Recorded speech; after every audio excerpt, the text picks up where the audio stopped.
La barbería local de Chillicothe, Missouri, sigue siendo el lugar para estar al día de las noticias, contarse cotilleos e incluso escuchar un poco de música.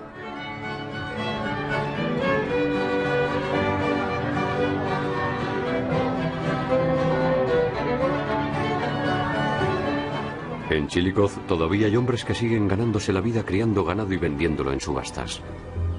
Ahí tenemos esa hermosa res con un precio de salida de $35. A finales de los años 80, las casas de subastas de ganado que había por todo el estado estaban siendo estafadas. Los compradores, que generalmente eran hombres que estaban de paso, se presentaban allí, hacían su compra, pagaban con cheque y luego desaparecían. Inevitablemente, los cheques eran papel mojado. Resultaba extraño que algunos tuvieran cheques y cuando intentamos buscarles no los encontramos. Metíamos sus nombres en el ordenador, pero no aparecían. Muchos de los compradores habían trabajado anteriormente en esta granja de Moorestown, a las afueras de Chillicothe. La granja era propiedad de Ray Copeland, de 78 años, y su esposa Faye. Aparentemente, eran una pareja de ancianos granjeros algo tímidos y que no se relacionaban con la gente.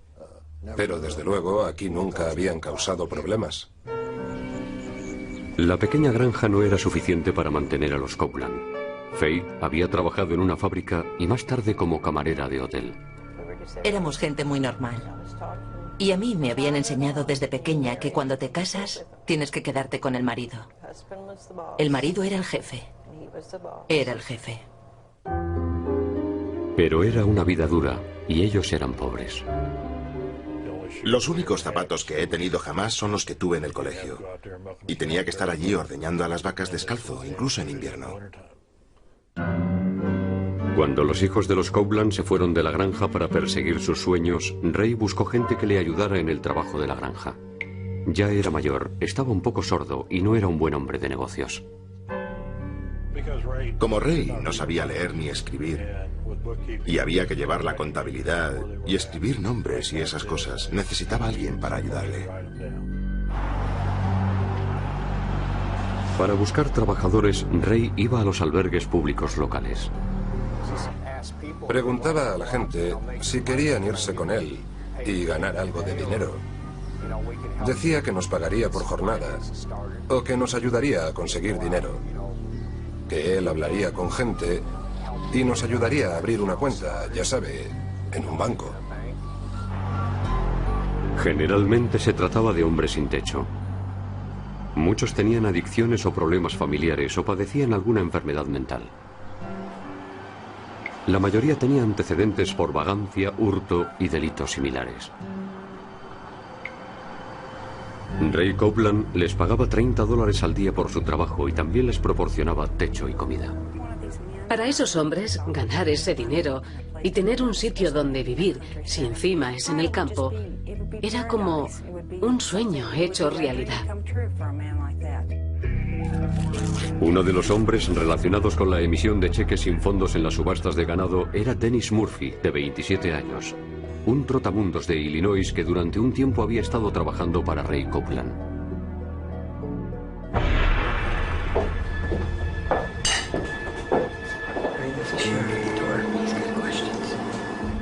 En 1986, un ayudante del sheriff le preguntó a Ray Copeland si conocía el paradero de Murphy, y Copeland le dijo que simplemente un día desapareció. Ha venido un ayudante del sheriff. Una noche se fue sin más y no he vuelto a saber de él. Se marchaban a medianoche y él no sabía a dónde habían ido. Ray decía, ya sabe cómo son esos trotamundos, hoy están aquí y mañana no, simplemente desaparecían. Cuando a Copeland le dijeron que Murphy era un ladrón, no se sorprendió porque a él también le había estafado.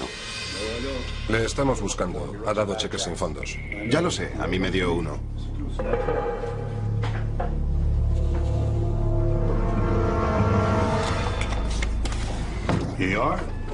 Copeland también tenía un cheque de Murphy que le habían devuelto por falta de fondos.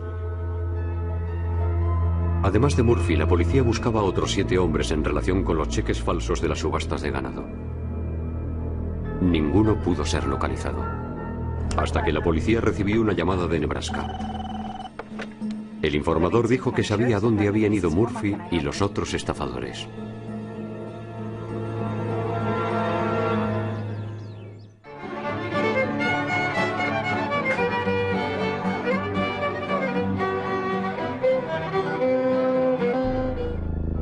Había 8 hombres en busca y captura por dar cheques falsos en las subastas de ganado en la zona centro de Missouri.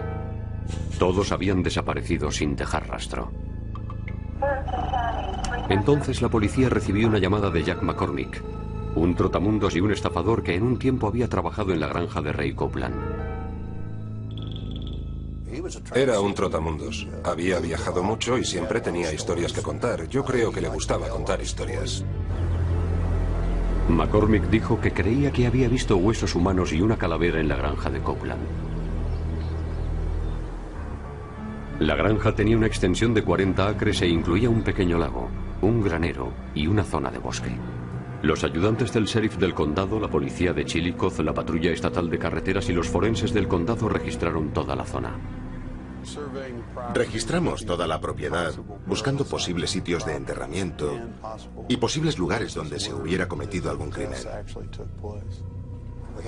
Teníamos perros policía y excavadoras y excavamos en muchos puntos de la granja y lo registramos todo, pero no encontramos nada. Así que pensamos que a lo mejor no había habido ningún crimen. Después de 9 meses de buscar sin éxito, llevaron a Jack McCormick a la granja. Yo le dije, Jack, dígame exactamente dónde estaban esa calavera y esos huesos. Y salió y se puso como a un lado del granero con la cabeza gacha, mirando al suelo y por fin dijo, la verdad es que yo no lo vi. A lo mejor solo eran restos de un fregadero o algo así. Pero investigando el pasado de Copeland se descubrió una coincidencia interesante. 20 años antes había sido detenido numerosas veces por lo mismo: dar cheques sin fondos. Cada vez que le detenían, me llamaba para que fuera a pagar la fianza. Le saqué de la cárcel muchas veces. Cada año y medio se presentaba allí la policía y él desaparecía. De niños ya estábamos acostumbrados a esas cosas. Pero parecía que Ray se había rehabilitado porque no había vuelto a ser detenido en 20 años. Y nunca le habían detenido por delitos con violencia. Pronto la policía descubrió que había trabajado en otras granjas de la zona para ganar dinero extra. Una de ellas era una granja que estaba a pocos kilómetros de allí. En el granero donde Copeland almacenaba heno, la policía encontró una tumba poco profunda y 3 cadáveres en avanzado estado de descomposición, colocados en fila.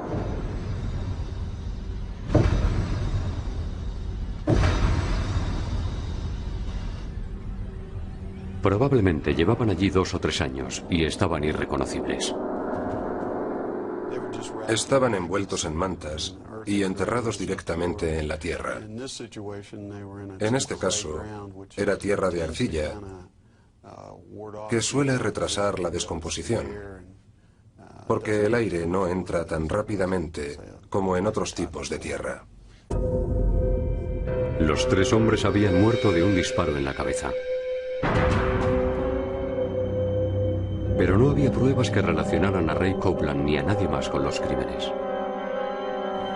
Unos días más tarde, en otro granero cercano dentro de la misma propiedad, la policía removió un centenar de fardos de heno y bajo una tabla de madera encontró otro cadáver.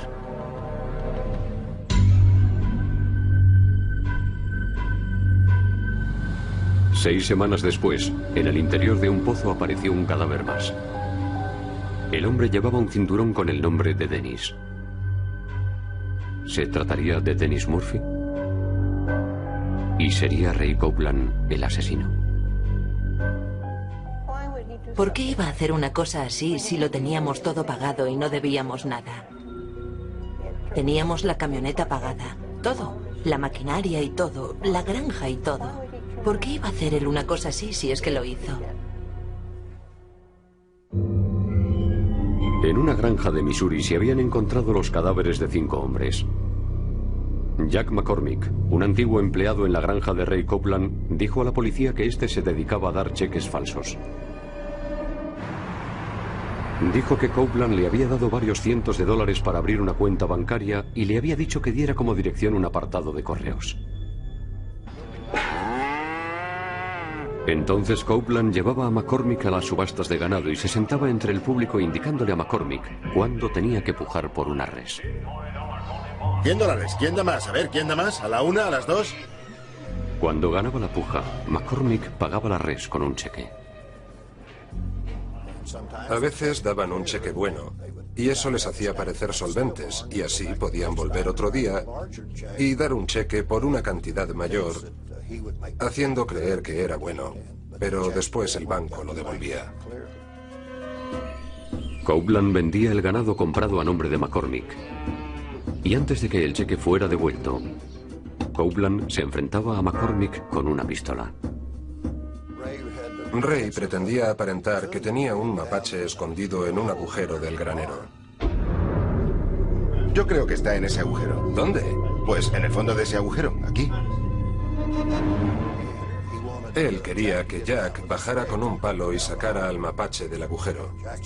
Jack dijo que antes de bajar ya estaba un poco asustado con Ray, pero que cuando bajó dijo que no le quitaba ojo a Ray.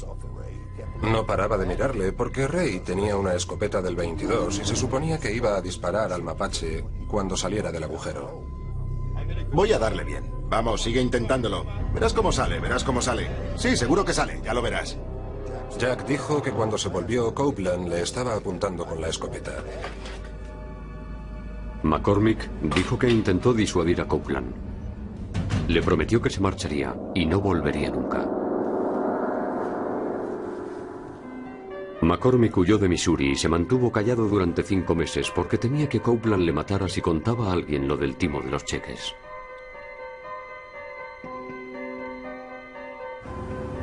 Cuando los investigadores registraron la casa de Copeland, encontraron una escopeta del calibre 22 y un surtido completo de ropa de hombre que ninguna pertenecía a Ray Copeland. Había ropa de gente diferente, de tallas distintas, zapatos y maletas.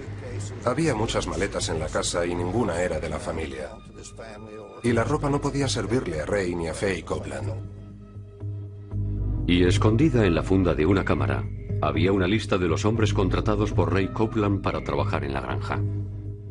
4 de los nombres estaban marcados con una X, que correspondía a los 4 que buscaba la policía en relación con los cheques falsos. Los investigadores enviaron los cráneos de las víctimas al doctor Ronald Geer, un odontólogo forense. El doctor Geer fotografió los cráneos, realizó un examen dental, hizo radiografías y creó una ficha dental transparente para cada cuerpo. Se hace una ficha de todo lo que encuentras en la historia pre-mortem para compararla con el informe post-mortem. En este caso, los informes pre-mortem presentaban un reto. Algunos de ellos eran incompletos y antiguos. El mayor problema era que los informes eran antiguos. Esa gente no había recibido tratamiento dental desde cuando les habían hecho los informes hasta el momento de su muerte. Algunos de los informes dentales eran de hacía 30 años. Y a los cráneos les faltaban muchos dientes, lo cual complicaba la comparación. Y llegó un momento en que, en algunos casos, tuvimos que examinar el estado de los huesos. Recuerdo que uno de ellos tenía un cóndilo, aquí, en la juntura de la mandíbula, y el cóndilo estaba deformado. Eso coincidía con la radiografía panorámica de Dennis Murphy, lo cual identificaba el cuerpo encontrado en el pozo.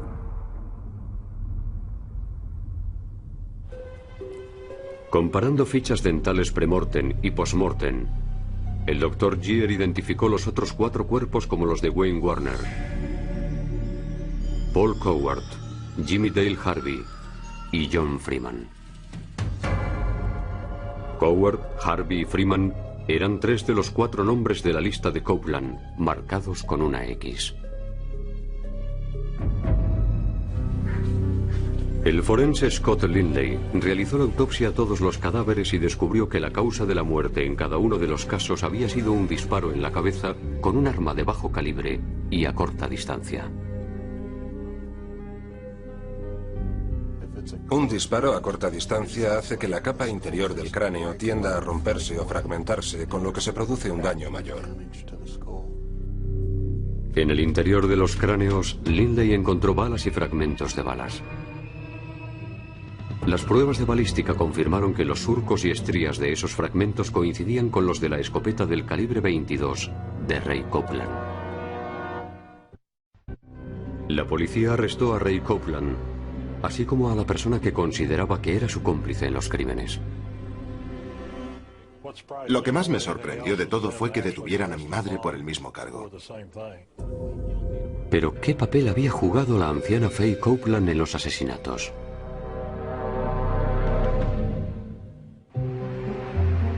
Ray Copeland fue detenido y acusado del asesinato de 5 hombres implicados en lo que parecía ser una moderna estafa de cuatreros.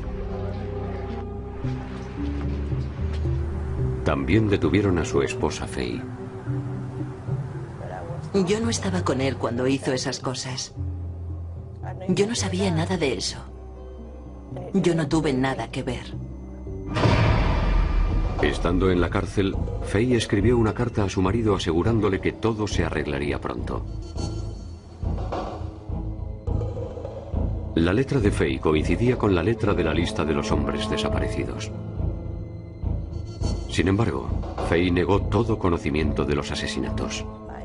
Yo no hacía preguntas. No me hubiera servido para nada hacerlas porque él me habría abofeteado. El largo historial de violencia de Ray Copeland era desconocido para todo el mundo, menos para la familia Copeland. Una vez, uno de mis hermanos estaba raspando el fondo de un bol de cereales y a él no le gustó y le tiró una sartén a la cara. Y a mí, personalmente, una vez estaba ordeñando a las vacas y una vaca tiró el cubo de una patada y él se puso a pegarme con un par de barras de metal, sin más.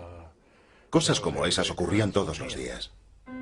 Faye y Ray Copeland fueron juzgados por separado.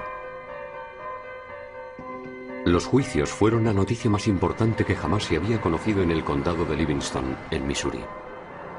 Los fiscales sostenían que Ray Copeland había contratado a los trabajadores en un albergue. A cada uno le había dado un apartado de correos y una cuenta bancaria, y luego les llevaba a las subastas de ganado.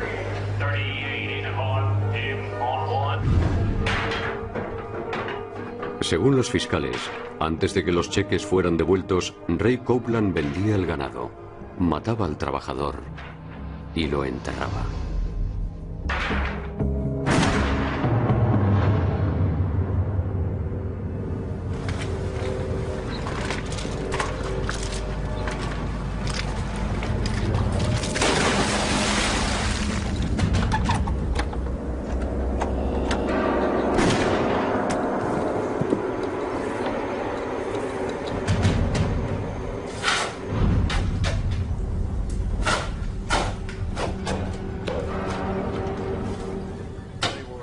Decía que eran unos miserables y que le importaban un bledo. Que vivían de las ayudas del gobierno y que no se merecían nada, ni siquiera estar vivos. Eso era lo que decía siempre de esos hombres. Las pruebas forenses demostraron que todos habían sido asesinados con la escopeta de Ray Copeland.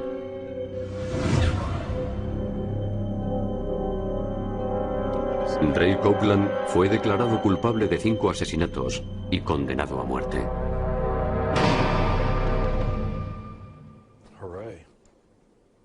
Ray se lo merecía, por lo que les había hecho a esos hombres y a todos los que estábamos a su alrededor. Se merecía la sentencia de muerte. Faye Copeland negó toda implicación en los asesinatos y declaró que era una esposa explotada y que solo había hecho lo que él le mandaba. En aquella época yo agachaba la cabeza y me aguantaba con todo. Me golpeaba tanto que llegó a romperme más de un hueso. Pero era mi marido. Yo creo que ella sí sabía algo sobre lo de la estafa del ganado. En cuanto a lo de los asesinatos, no lo sé. Yo creo que no. Confío y le pido a Dios que no lo supiera. La lista de los trabajadores escrita con la letra de Faye Copeland ayudó a cerrar el caso contra ella. Faye Copeland también fue declarada culpable de asesinato y condenada a muerte. Yo creo que esa fue la única prueba que tenían contra ella, la lista con los nombres. Antes de que Ray Copeland pudiera ser ejecutado, murió en la prisión en 1993. En 1999, después de 10 años en el corredor de la muerte, la pena de Faye Copeland fue conmutada por la de cadena perpetua. Nunca me duermo, ni cierro los ojos, sin revivir toda mi vida y preguntarme si yo era culpable. No. Entonces, ¿por qué iba a tener que pagar por algo que había hecho él, si es que lo había hecho? Ray y Faye Copeland no cuentan con las simpatías de los sin techo que viven en los albergues de Commercial Street. Espero que se pudra en la cárcel. No siento ninguna lástima por ese tipo de personas. De los 8 hombres de la lista de Copeland, Thomas Park, Franklin Hudson y Dale Brake aún siguen en paradero desconocido. La policía cree que ellos también fueron asesinados y que sus cuerpos están enterrados en algún lugar cercano.